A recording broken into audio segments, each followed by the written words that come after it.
Welcome to Creator Tea Talk, everyone. This is season 3, episode 2, and I'm so excited to have you all in the audience on LinkedIn and on Instagram. For those who don't know me, my name is Jayde Powell. I am a social strategist and content creator, and I've been working in marketing and advertising for over 12 years, which sounds incredibly long, but it's really not if you work in social because social just moves at a speed that we really cannot keep up with. Otherwise, I am the host of Creator Tea Talk, and Creator Tea Talk is a show that's designed to foster transparent conversations about the creator economy. And I'm excited to have my expert panelists here because today we're going to be talking about brand partnerships, which many of them are very familiar with, literally all of them. So, without further ado, I'm going to have my panelists introduce themselves. Tara, let's kick it off with you, lady. Awesome. Sounds good. I'm Tara. I'm the head of creator marketing at Creator Match, and we match LinkedIn creators with brands. And then in the evening, I also have a brand called Good Night Operations where I help creators with their operations, which is something that a lot of creators need a lot of help with. So, Perfect. Amazing. Kaiya, you want to go? Sure. I am Kaiya. I am the CEO and founder of Calm Management Group. We specialize in representation and strategy for thought leaders and high achievers. And so that's what I do by day. By night, I live on a plane. Love that for you. Brandon? Yeah. Hey, everyone. I'm just honored to be here. Director of content at Kickstarter. I'm also a LinkedIn creator myself. Started 3 years ago and just blew up since then. And I'm also the founder of a newsletter called Content to Commas, where I teach creatorpreneurs how to be the CEO of their content business. Per. Y'all make sure y'all subscribe. Also, I told the panelists this. I have a list, y'all. I'm working through it because I just got Invisalign, so I can't pronounce my S's today. It's the vibe we're on right now. So let's get into the questions. As I mentioned before, I started in marketing and advertising about 12 years ago.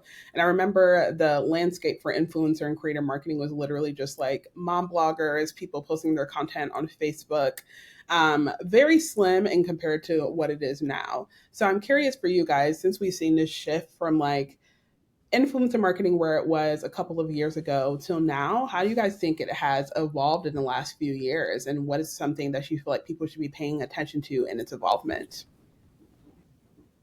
Who wants to take it first? Start. It's so funny because I think now no one says it, but like influencer has almost become this dirty word, and people rather be defined as a creator. Yeah. And when I look at the way influencer marketing even started, it was so based on like these transactional relationships where you either promote something that a brand pays you for. And I remember, and I'm not sure if this was the downfall, but I remember like Firefest, and people just saw like what these influencers did and they promote something that they know nothing about, and then look what came of it, right? And now you look at this term of creator is more so built around not only this interpersonal relationship with that person who's creating content, but more so like their personal brand, who they are, who they stand for, their personality.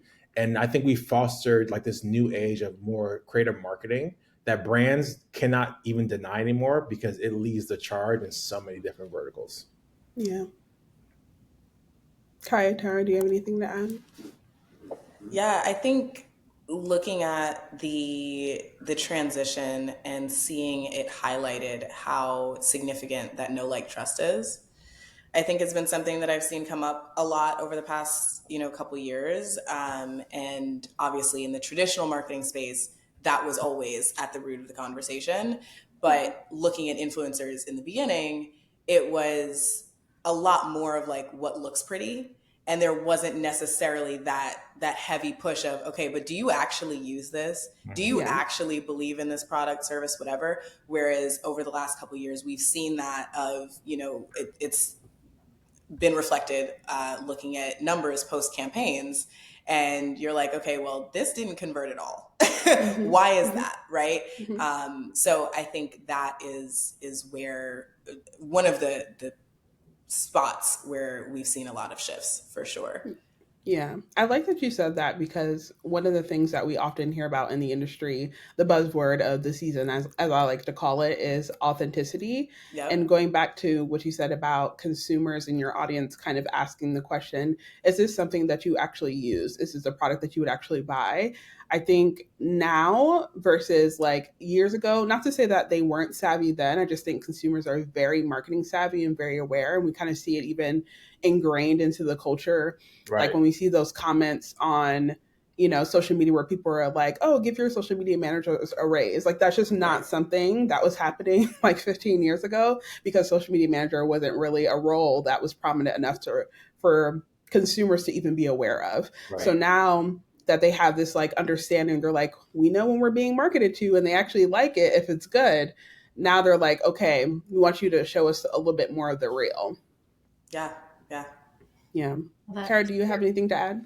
everyone needs to take a shot because she said authenticity. So, I um, so I Yeah. would say, in lieu of authenticity, I think what's changed is people want substance. So Yeah. especially on LinkedIn, like you can tell me about tools, cool. Tell me what you're actually using. Like Hmm. if Brandon told me about a newsletter and I know he's using a different newsletter platform, I'll be like, thanks, Brandon. I'm not clicking Yeah. your link. So Yeah. like when we're looking for creators and I'm looking for partnerships, I'm like, are you actually selling something you like? And if you don't use it yet, cool. Are you actually testing it out to see? So I think brands are looking for that, but I also think consumers are looking for that, and they know, like they're not stupid. They can tell when it's fake. Yeah. Yeah. I think it's interesting because like when creators kind of come into the spaces like promoting all these brands, I think there isn't necessarily this thought of maybe I should be prioritizing brand relationships or brand partnerships that come a little bit more natural to who I am. Because a lot of them are just like trying to get their foot into the door and are super excited about getting an opportunity to work with a brand. Which leads me to my next question. Brandon, I'd love for you to take this one. I think for a lot of people who are kind of on the outside of the creator economy, like they see influencers and creators who are very popular, making all this money on their timeline and they get really excited about it. Somebody's making a lot of money, not everybody, but Yeah. some people are, some aren't. So the creators that they follow may be making a lot of money. So they're like, how can I work with brands? How can I get noticed? As someone who has worked with brands like Hootsuite and Claude and more, I'm curious, like, how did you catch your first brands eye on LinkedIn? And did you do anything early on to really attract that attention? So what we essentially would be your advice for creators who want to work with brands? How Of did they course. attract them? I think it's also worth noting, just for like context, I never sought out to be a creator intentionally. Mm-hmm. I was a marketer by trade. I just started talking about what I knew. And I think it just organically happened. But if I was to put maybe thoughtfulness behind it, I actually used the same tactics to get brand partners as I did to get jobs on LinkedIn. Mm-hmm. Yeah. What I did was, I think this is great for LinkedIn in particular. I connected with a ton of people I knew I wanted to work with, in the sense of I'm going to reach out or connect with someone who works at Google and look at their title. Does it say partnerships? Does it say creator? Does it say marketing, brand strategy, whatever that is? I'm then just going to keep posting organically, because when you're posting organically, now I've widened my pool of who will see my posts, and I can kind of guarantee someone within that company will see it. And if I Mm-hmm. connect with someone at Google and they engage with that post, the way the LinkedIn algorithm works, everyone else who is connected to them would then see someone so connected with or like engage with that post, right? That was Yeah. my tactic. I connected with a ton of brands, but I never reached out. I never pitched myself. I said, let me just focus on the organic. Mm-hmm. And I think that does two things. One, it creates this kind of relationship naturally where they'll reach out, hey, I've been following you for a while. I've seen your post. It's great. Let's work together, right? That's like a natural fostering of a partnership, Mm-hmm. which I totally am for. I definitely think pitching is super manual. And just because of time allocation, like you cannot pitch. It will always be a cap on how much you can pitch, right? Because it's so tedious. Yeah. But I think if you position yourself, that's where the partnerships will come. Mm-hmm. So definitely having them reach out. And again, once a brand reaches out to you, I think really the ball's in your court as a creator. You have more leverage, you have more control. I think that Mm-hmm. shows interest, and that's just a great signal that you're doing something right. Yeah. Absolutely. I agree with that, especially on the part of just kind of like allowing yourself to be in the position where you seem like a viable candidate for a potential brand partnership. I think one of the things I often tell creators is like, I feel like the best person to be the best creator who would be more likely to get a brand partnership is one that's prepared. So all Yeah. you can do is really just do what you've already been doing, creating content. Well, if you haven't, get started. So All right. creating the content, and then really talking about like what you know. To your point, that's the value add that we see across channels, not just LinkedIn, on Instagram, TikTok, Threads, wherever.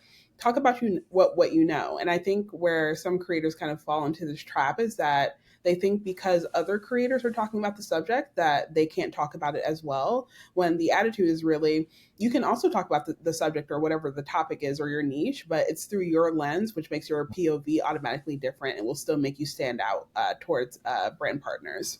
Yeah. Tara, I kind of want to switch it a little bit over, since you work on the brand side. What is something that you feel like makes a creator really stand out when you're scouting for partnerships on LinkedIn or other channels?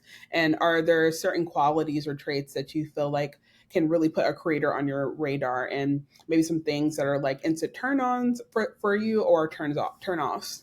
Yeah. So first, I want to just be clear what I'm going to say. I'm not telling you to give the cow away here. So you don't need to be making these long videos, but the best way to get in front of a brand's radar is to talk about a brand. Like if you're using Notion, mention them. If you use Claude, mention them. Like you don't have to make a whole video. You don't have to give away the whole post, but they don't know if you don't use their product. So, I mean, the hardest thing for me is what I talked about earlier with, depth is I want to find a creator that's good, but I also need to find a creator that uses the product. So if I already know you use the product, check. You're already like halfway down the list. So that's number one. Number two, you got to remember the people doing these deals are marketers. So we know the hacks, we know the tricks. Don't post the rage bait posts. We know why you're doing them. We know you want the reach. We know they're going to inflate your numbers. So when I see that kind of content, my flag automatically goes to, are you going to post that kind of content to make your brand deal look good? Yeah. I don't want fluffy metrics. I don't want to post with a million impressions if it's not actually driving something. So I would say, like, if your goal is to get partnerships, try to be a good partner. Plan ahead, make sure your content looks good, the same way you would treat organic. So I'd say that's a big thing. But yeah, I mean, Brandon said it perfectly. That's exactly what I would do if I was a creator. I would be engaging with them. I'd be posting about them, and I would just be talking about my life. Because the more you tell somebody up front, the easier you're going to be to find. Yep, absolutely. I mean, I literally just experienced this firsthand today. It didn't necessarily lead into a partnership, but it could. Stay tuned. I like to manifest, but one of the video editing platforms I use is the Script, and I literally just posted today a behind the scenes video of one of the other partnerships that I did with another brand, and they were a part of my creation process, so I included them and they commented on my post, and to me that signals that I'm now on their radar. So best believe they will be getting a DM from me very soon because I'm like, all I need is one comment, baby. Like, we're here. Comment happens. Creator Match is talking to them right now. I'll send you their name. That's what I like to hear. I mean, to that I love point, to hear it. It could be as simple as the Q2 goals trend went around. I don't know if you guys saw it. We had a creator post that they wanted to work with Anthropic. I saw it. I literally messaged Anthropic. They got a deal in 24 hours. Yeah. It's not going to happen that easy every time, but it happened. So, like, just shoot your shot, Yeah, literally. I was just about to say that. Like, you can't be afraid to shoot your shot. Shoot your shot. You literally have to just put it out into the world and say what you want, because closed mouths never get fed. That's something that I'm constantly repeating to other creators. Like, I think, there's something about the relationship where you kind of have to take ownership and be a little bit more proactive about what you want. And they're not going to know unless you say it, to Tara's point. So, Kaiya, on your end, being in the TM space, many new creators wonder whether they should wait for brands to approach them or just make the first move. And I know we just alluded to this. So, I want to hear your take. Like, how do you advise your talent to reach out to a brand they love? Would you say a DM, an email? And how do you avoid feeling a little too salesy or thirsty? Ooh, that's Although I would okay. say be thirsty. I was gonna say, okay, so we've gotten to the point where we're spilling tea. Understood. This is a very, I love this question. It varies. It varies on your personality, and it varies on what type of content you're creating. Brandon is a perfect case study because he was creating and made himself available, and the partnerships presented themselves. Obviously, that's not it. Like, there's much more to it than that, but that is a fantastic starting point. And so I say, always focus on the content first, focus on providing quality content, creating quality content. That is, I'm not going to use the A word, but we're going to say aligned and synergistic. How's that? I got two. And we can close the loop. With the life that you actually live, right? Don't create this persona that is not who you are in real life, using all these brands, tagging all these brands that you don't actually use. So start there. And then I like to look at where you are behind the scenes. What do your systems look like? Are you in a position where, if LinkedIn came to you and said, hey, we want to do this partnership, can you even handle that? Yeah. Or is that partnership going to land in your desk and you fumble it because you're not there yet? Like, you've got the followers, you've got that part down, but you don't have the rest. So I always like to make sure that house is in order first. And then I say, yeah, absolutely shoot your shot. I think it's a happy marriage of that outbound, that pitching, not being afraid to tag the brand, tag the product, and slide, do a cute little DM slide, but also making sure that you are, creating that content that's signaling, hey, I am available. I am open to working with you and you and you. And like, we'll see what happens, Yeah. To your point, Kaiya, I think there's something really good about being a prepared creator in the sense that like when a brand that you really love does finally approach you, you do have something to say. Because Yeah. I do think there is kind of this almost way where creators and influencers will rely on the brand to kind of like take the lead on what the nature of the partnership is. Right. And I don't think that's an issue per se. I think it's like it depends on what type of agreement it is, or if they're running a campaign, or if it's something a little bit more bespoke. But I think when you are someone that is like really in control of your own content story, your own narrative, how you want to show up in your personal brand, you really want to use your partnerships as an opportunity to showcase what you can do and share what you have to say. You know, one of the things, like, salespeople will call it like upselling. Anytime I work with a brand, whether it's like through an agency, or they're coming to me, once we like engage in that initial partnership, I'm already back in their DMs like, let's talk a little bit more. What can we do? Because it's just that, like, if you already have the relationship, that's your opportunity to, even further it, especially if it's a relationship that you really enjoy. Like, some brands you may not want to continue working with, but for the brands that you do want to continue working with, those are the ones that you want to latch on to and see how you can like develop them into even more like long-term brand partnerships.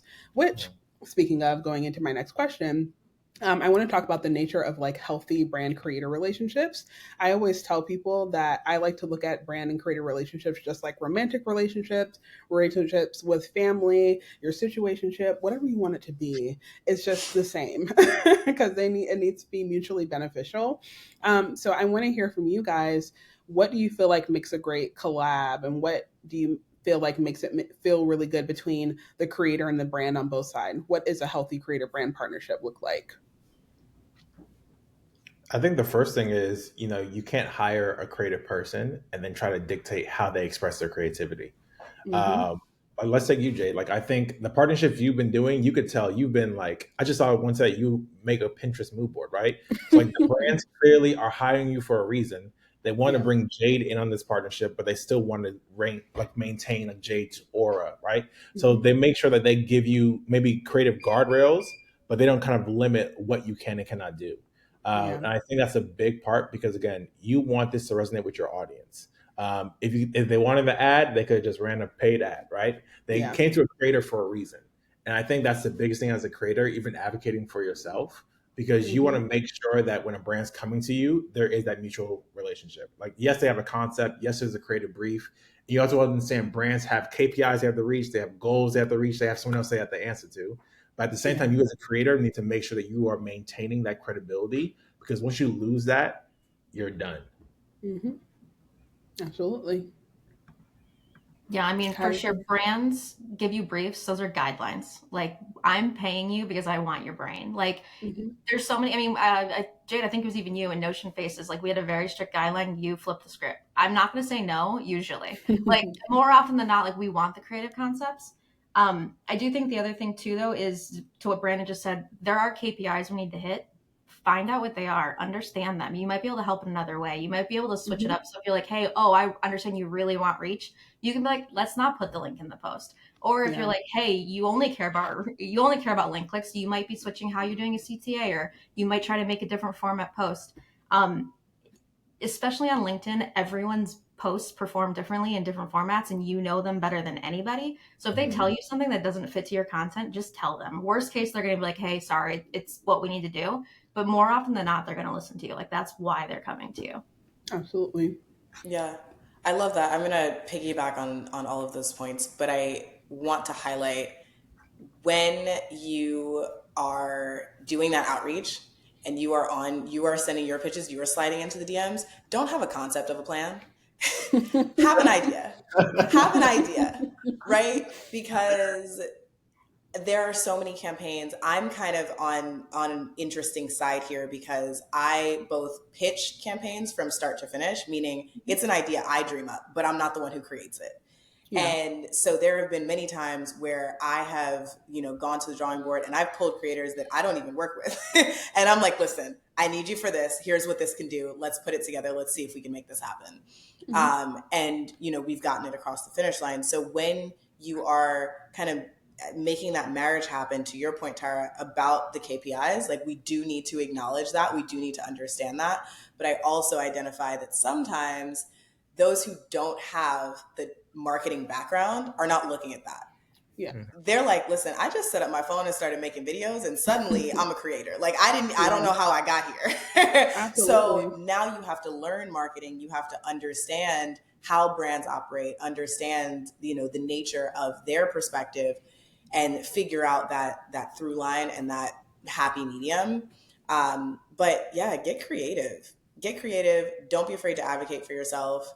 And the worst that they can say is no, and then No. you pivot and come up with something else. Yeah. And I honestly will say that oftentimes the answer is rarely no. It's just like, let's see what we can do. Exactly. And like I don't think I've ever had a brand ever tell me no. Love that for me. But I think it's like I think it's like one of those things because brands are like really willing to work with creators and see like what can happen. And again, going back to my point and everyone else's point, I think we really do want to again think of this as a relationship. So think about the areas where you can compromise. If your brand partner is asking for 5 deliverables and you're like, no, I don't want to do that.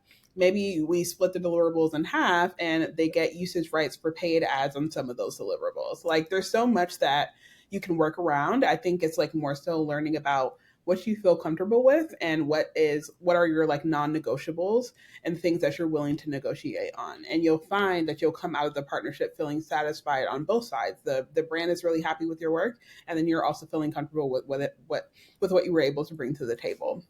Just to So add to that real quick, Jade, go ahead. I think a Mm-hmm. lot of times when we talk about brand partnerships, creators or aspiring creators only think about a brand is paying me to post on my channel. That's Yeah. one facet of a creator partnership. You could Mm-hmm. do the UGC route. So if you don't have a big following and a brand, you still want to work with that brand, you could pitch, hey, I want to make content for you. I know Yeah. organic content or social teams, they are underwater. They always need things to post. So, hey, I will create content for you on a monthly basis, right? Mm-hmm. Or, hey, I know you guys are running. I just saw your TikTok ads. You guys are running so much paid content. Let me make your paid usage, right? It's like there are different things you can do as a creator to pivot if you feel like, A, I don't have the big enough following, I don't have the authority, but I know I'm a good content creator. And I Yeah. think that's a great method to get that first name under your belt. And one of the parts of this game is just always pitching yourself or always positioning yourself. So, hey, Mm-hmm. once you get that first partnership, hey, I work with X brand. I would love to work with you. Cool. Next brand. I work with brand Y, brand X. I would love to work with you. And you Yeah. leverage those names to get other partnerships. Yeah, that's an excellent point, Brandon. And I think just to add on to that, like I tell creators to really think of yourself as like a business owner or a creative agency. Well, hybrid, that's what I do. I own my own social creative agency. And one of the things I've noticed is that my content creation skills will put me in the rooms with like very large brands in combination with my marketing skills. So again, marketer first, creator second. But I think it's been interesting because I remember I got a gig as a creative director, technically a VP, comma creative director, period, because that money was nice at a very large agency, a very large agency um, that is well known, has major clients. And I remember, I'm getting fully prepared to like pull out my whole like 10-year marketing resume. And they were like, girl, we saw your TikToks. You're good. Come on board. And I was like, not my TikToks, Yeah. the channel that I don't even prioritize. Like what? So, and then I went on board and I was literally concepting TikToks for their clients, which is crazy to say out loud, but it's like, those skills are so transferable across like the marketing industry and other industries as well. So just again, think of yourself as like think about how you can be plussing up your skills, thinking about what services you can be offering, because there is such a need for creative work, especially in the social space. Yeah. So we talked about well, Brandon mentioned it, money, and I know that's something that everyone wants to talk about. We love money over here. That's why I'm wearing green. content to commas. So when it actually comes to making money from brand partnerships, what's one piece of advice you'd give to creators who are trying to turn their content into like consistent income over time? So not just one-off checks that, we'll get like every month, every quarter, things that are like reoccurring. How should they be pitching? What should they be stating their rates are, or how should they be pricing their content? And just like, what does that look like in the world of monetization? Oh, okay. I'll start. I always love the money conversation. Mm-hmm.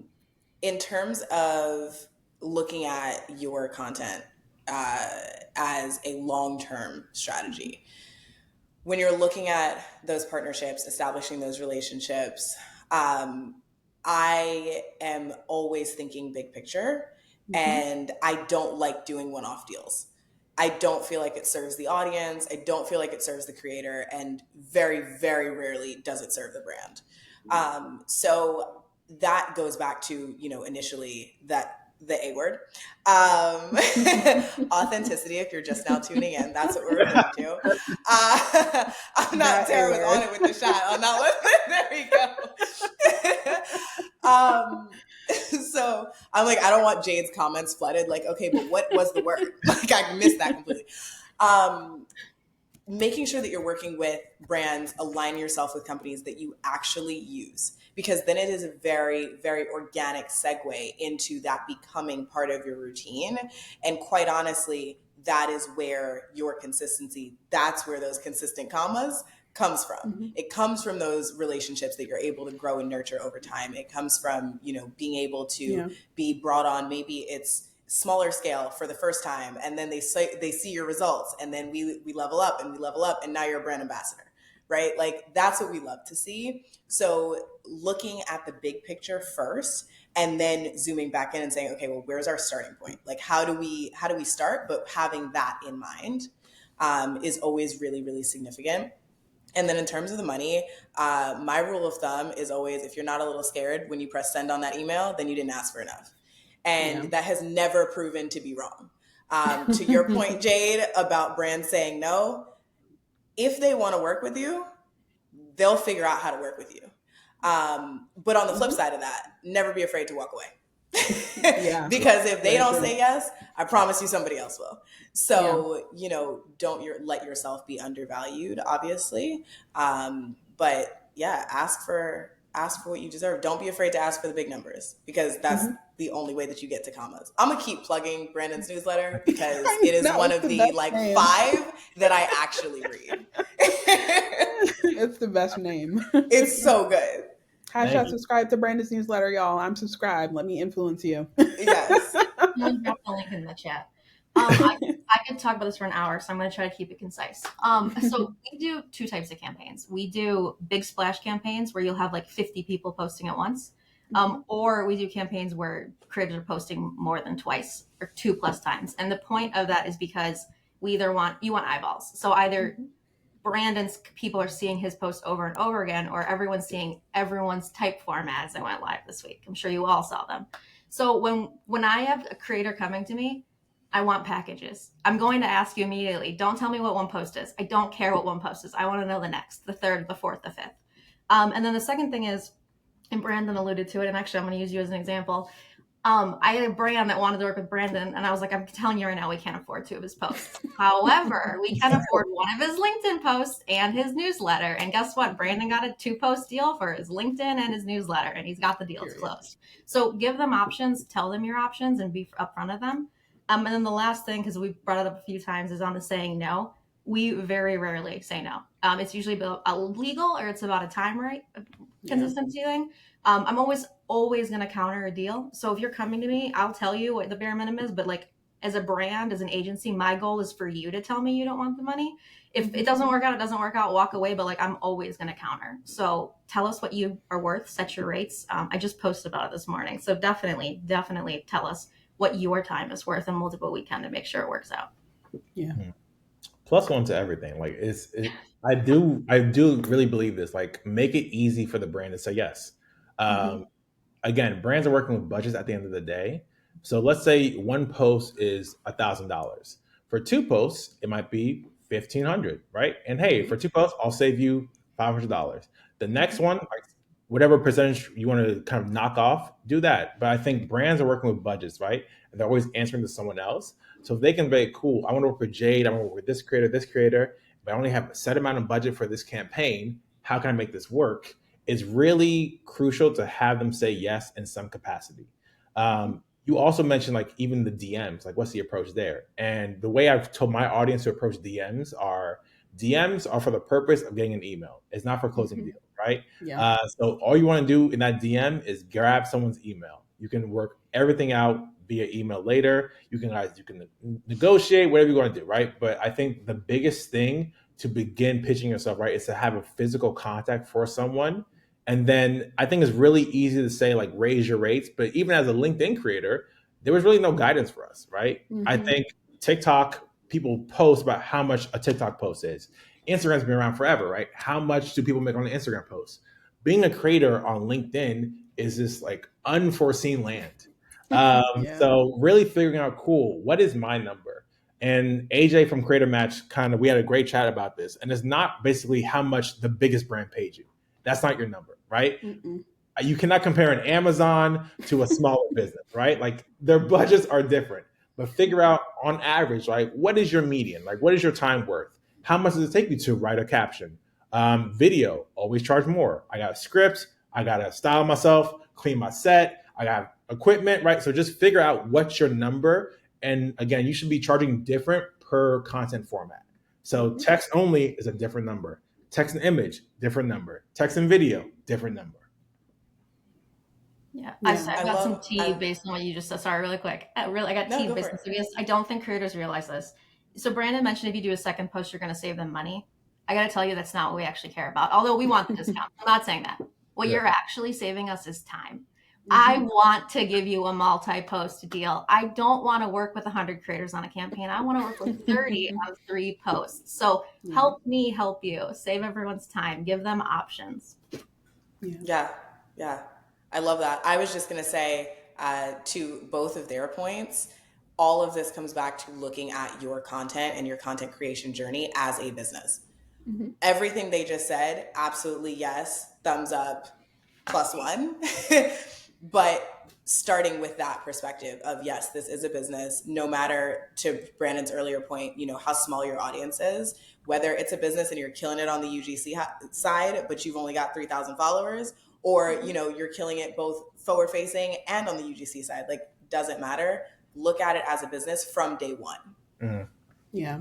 And we have 4 minutes and we're going to open up the questions to the audience. So feel free to start adding your comments in the chat. But I was going to add to Kaiya's point earlier. She talked a little bit about longevity. One of the things I want creators to think about a little bit more is like, what purpose does this brand partnership serve? And it may have multiple brand partnerships. And I'll give an example. Early on when I started working with brands, I remember I worked with a wellness brand, and wellness isn't really my space or my niche. I don't have a niche. My niche is Jayde, but it's not really my niche. And I was like, okay, I'm going to work with this brand anyway because I like their positioning as a brand. I like their story. They paid me like $250 for a reel. This was like maybe 4 or 5 years ago. Um, and of course, now we could be like, oh, that's a very low rate, especially to where I'm getting paid now, which is could be anywhere between 35 on the low end to 10,000 on the high end. And I think it's interesting because I've been able to use that one video as a reference point for content that I've created across industries in the future, just because people want to see like the type of content that you create. So maybe the content that you're creating early on can just be like a portfolio ad. Maybe it's something where you really want to get a big brand name in your portfolio, but they're not paying you much. That's okay. Everything is to kind of build on top of like what you're already doing so that you can get yourself in a position later on to get the exact partnerships that you want to. And again, I think I like to look at it as like a creative work in the marketing and advertising industry. If you are an art director, a copywriter, a videographer, a designer, the first thing they're going to ask you for is your portfolio and your previous work. So think of all the content opportunities that you're creating now as a proof point or future case scenario for the brand partnerships that you're engaging with later. Um, okay, so we have a few questions in the chat. First one is from LinkedIn. We have them from Liam. Liam says, how important is it for us to have media kits? Is that even what they're called? Yes, they are. Any thoughts on media kits? I have a lot of thoughts on media kits. It is important to have them. However, if I'm coming to you asking you for partnership, I'm not reading it. So you also need a short pitch. Like the last thing I need right now is like have to sift through a 6-page thing to find out what your rates are. So I would say definitely have it, but keep in mind if you're gonna have a media kit, it better be amazing. It's the first thing they're gonna see. They're not gonna go look at all of your content. Like make it clean, make it concise, tell them exactly what they want to see. What is that? Yeah. What's your price? What's your best content? Who is your actual audience? But yeah, I would say make the media kit, but then have your quick pitch that you're ready to send to brands because realistically, like I said, time is all we care about. We don't have time to flip through all of them. So have it, but have your short pitch too. Yeah. Personally, I'm very anti-media kit. You need it. Don't get me wrong. You definitely need it and it's necessary. But I think if you're constantly making content or like working with brands, then you have to update this PDF document or whatever it is constantly. And that's just not reasonable. The way I've shifted it is I now have my quote unquote media kit in Notion. I have a page in Notion that kind of just shows everything I'm doing, brands I work with, etc. That I can just constantly update it. It's a live link, so brands can always refer back to it, so it will always be updated. But the one thing I want to tell creators also is take your price off your media kit. Because again, if you're doing it right, that price will always fluctuate, it will always change. Yeah. Hard agree. Wait, let's double tap on that because I hard agree with that.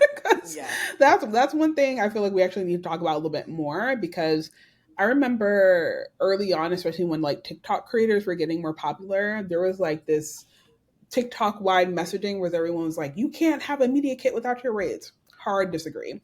Everyone is going to get a different rate. You may have standardized rates, but because every package and deliverable request is going to be different from brand to brand, it's very hard to standardize your rates. You may have like standards for certain types of deliverables, but the campaign, the scope of work is always going to be different. So I definitely agree. Do not put your rates in your media kit. If anything, that's going to cause you to get lowballed because you'll find that in your media kit, you might think you have like a very high rate of like, let's say $5,000 for a short form video, and ABC brand was going to actually pay you 10. You just lost half a check. Hate that for you. So don't do that.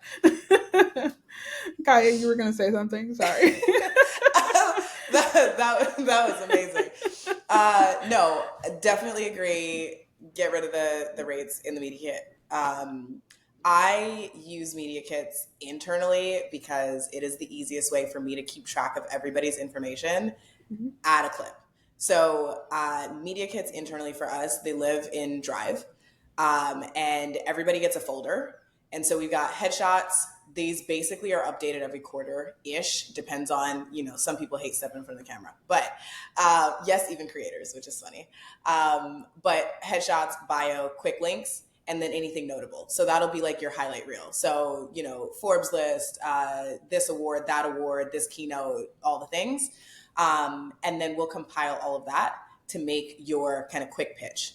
to Tara's point. And that is what gets sent out for the most part. If I had to summarize, my thought would be read the room.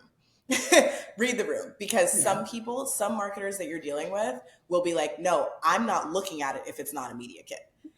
Others will be like, I'm not looking at it if it's not a one sheet. Like, I don't care. And others are like, don't send me a media kit.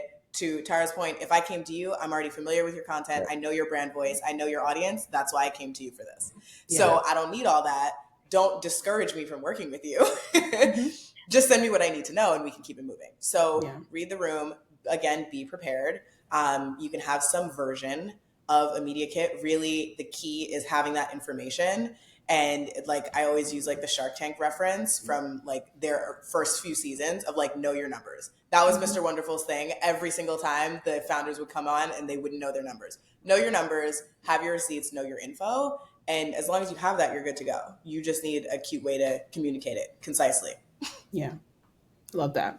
Okay, so we have another question from LinkedIn. This one is from Michael. He says, as someone with a pretty well-rounded and large audience on LinkedIn, is there a specific way you reach out to brands to work on this platform compared to others? This is a great question, actually. I actually think it's way easier to get in contact with LinkedIn brands than any other platform, because they're literally on LinkedIn. And not only are they on LinkedIn, their titles are on LinkedIn. So if there's brands you want to work with, some of the big players are going to be going through agencies, so your best bet would be to reaching out to the agencies. But Google the name Google Influencer Manager. Bingo, you found them. They're on there. Go, engage with them. Start liking their content. Add them. So I mean, like, their name and title are right there. You're not going to find that on any other platform. Yeah, I agree. I think I always tell people, like, I feel one of the best parts about LinkedIn is that it puts you right in front of the decision makers. So, whether you want to like find the creative partnerships person, the social media person, the influencer marketing lead, it's so easy to search them just by going to the company page and looking for a search. Now, use that search button with caution. Don't be DMing everybody that work at the company because they're going to talk to each other and you're going to start looking crazy. Don't do that. Be strategic about the features and the tools that LinkedIn has provided us, Hallelujah Briefcase app, and just, think about it in the way that you want to reach out to those potential people, whoever they may be. I would say, to add on to that, if you are looking to go after one of the bigger brands that is known to work with an agency, but you don't have a relationship with that agency, I have found much more success going directly to the person with the title in the company that you're looking to work with. Yeah. And sometimes they are able to do deals they don't even involve whichever agency they're working with. So just as a word of advice, like, don't let that be, a red flag for you. Just let it be caution tape and, figure out how to get in the door. Yeah. The other thing on that too is like, so I work at an agency. However, my brands are approving every single creator. If they know your name, you are way more likely to get approved. So even if you're coming through me, if Notion sees you and sees your content and sees you on their feed, you're way more likely to get approved. So either way, I would still be looking and engaging with their content. Yeah. And the only thing I want to add is make it easy to find you. Jayde and myself are creative. We work with a ton of brands. We work with Creator Match all the time. But we also have our email on our LinkedIn because... Thank you for saying this. Only because, inbound's going to happen. People are going to be roaming the platform. They're going to see your post. They're going to see you just did something with Typeform. Oh, are they a creator? Are they exclusive? Like, there are so many brands still exploring LinkedIn as a platform. And for me personally, I think about 80% of my deals are just inbound, random in my email. They found me. They want to chat. We're going to chat. Guys, I can't explain how much time I waste trying to find people's emails. Oh, yeah. And I'll email them and they won't respond. And then I try to DM them and they won't respond. Like, there are so many creators in this past 6 months that have lost out on brand deals because I cannot get a hold of them. Yeah. And we're not talking little money on LinkedIn. We're talking a lot of money you're leaving on the table. Yeah. One thing I'll add to that too, and this is like one of my favorite LinkedIn hacks. Think about how other social media platforms are used in terms of searchability. LinkedIn has its own form of SEO as well. That tagline under your name, stuff it with the keywords. Put creator in there, put influencer in there, put creative whatever in there so that people can find you. Put your niche in there. That's a good way for people to find you, because when these talent managers, these agencies, these brand reps are coming on LinkedIn to find certain type of creators, those keywords are going to be associated with their name, and that's what they're going to be looking for, and that's what's going to pop up in their query. People have found me on LinkedIn literally just because I put LinkedIn influencer in my tagline on LinkedIn. So not to say you have to like stuff it with a whole bunch of keywords, but like just put the ones in there that make sense to you. I personally change mine every quarter. I'll like take some things out. I'll add some things in depending on what the vibe is of the quarter. We'll see. And then that way, like when people are looking for very specific things, they'll be able to find you. Let's see. Jonathan has a question from LinkedIn. So he's curious, what is the lowest amount of followers you have seen someone have with a partnership? Tara, I feel like it's a great question for you.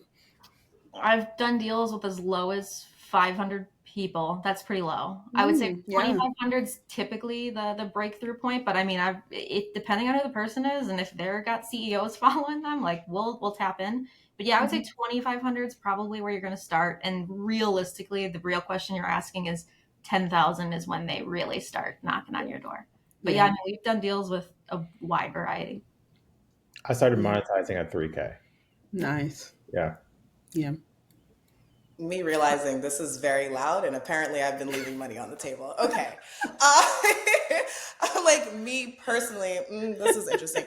I think that goes back to Brandon's earlier point of looking at different options for monetization, right? Because I have friends who are UGC creators who have made commas with less than 500 followers, like consistently, and have no intention of becoming influencers because really, why would they? So yeah, I think it depends on the route you're looking, but don't discredit yourself. If you have a small following, you still have options to monetize for sure. I think people also forget that 1,000 followers on Instagram are your friends from college. Yes. 1,000 followers on LinkedIn are Very marketing different. professionals, or Yeah. who's your niche? Like, are they decision makers? Probably. So the number can be a lot smaller than other channels. What's the value of your following? Yep. Yeah. Yeah. I like that you mentioned the word niche, Tara, because that leads to another question from Morgan on LinkedIn. Do you feel like niches, like career content creators, aren't seen as brand friendly? I like that question. I tell creators niche and pick your niche, but you need to be talking about other stuff. But make it relevant. Like make it about your day, make it about you. Even if you're a career creator, you're still using tools like Notion. You're still drinking AG1. You're still sleeping on a Helix mattress. You can talk about this stuff and make it organic, but you should still have some form of niche. Some niches you don't want to leave because they're extremely valuable. Like if you're in the tech niche and a tech brand wants you, they're going to pay a lot of money to work with you. If you're in cybersecurity, you can charge a ton of money. However, you're not going to get the Notions and the AG1s and the Helixes. So I think it really just depends on what your goal is. But yeah, niche and for sure. Yeah. Brandon, Kaiya, did you want to add anything? No notes. No. Yeah, honestly, you ate that, Tara? You ate that? I love that. I always say, find your through line. But yeah, literally same concept, niche and. Yeah. I want to go back to Tara was saying, because I think like, especially when it comes to LinkedIn, we have a long way to go. We're in like our infancy era in influencer marketing on LinkedIn, and there's going to be so many changes that happen over the next couple of years. But think very creatively. Like one of the examples I often give is me as a creatorpreneur. I'm often speaking on stages. And what am I doing when I'm on stage? I'm wearing a face of makeup. So I could easily partner with a Fenty Beauty, manifesting, well, TTT manifest, amen, hallelujah, thank you, Jesus. I could easily partner with Fenty Beauty, NARS, a Sephora, any of the makeup brands that I work with on LinkedIn. It may not be traditional like B2C as we see on Instagram and TikTok, but it's still relevant there. People ask me what type of blush I wear on LinkedIn all the time because my community is predominantly women. Shout out to the girls. But they ask me what type of blush I wear all the time. like just because we're all of a sudden on this like professional platform like LinkedIn doesn't mean that we are all of a sudden like void of personality and a life outside of work. So just Right. think creatively, like especially if you are prioritizing LinkedIn as a channel, still think about the brands that may not necessarily be like tech, work, business related that you're using in your everyday life. We good? Okay, perfect. I thought someone was going to say something. No, the pure Mars. Okay. No, Yeah. So we have time for one more question. So let me choose a goodie. Let's see. Mm-mm. Oh, okay. Another niche question. So Brittany Titus Mitchell from LinkedIn, she said, "What if you are stuck in a niche? How can you get out of it?" Slowly. Oh, The last thing you want is to have a huge audience and then switch and then it be worth nothing because we'll know. Like we'll see no one's Yeah. engaging with your content. But also tell your audience, be honest too. Let them know, hey, I'm switching. If you want to leave, that's cool. Because you don't want an audience if they're not following you for what they're following you for. So yeah, I would say Yeah. slowly and let them know. I Yeah, like those that like approach. transparency posts, like vulnerability posts.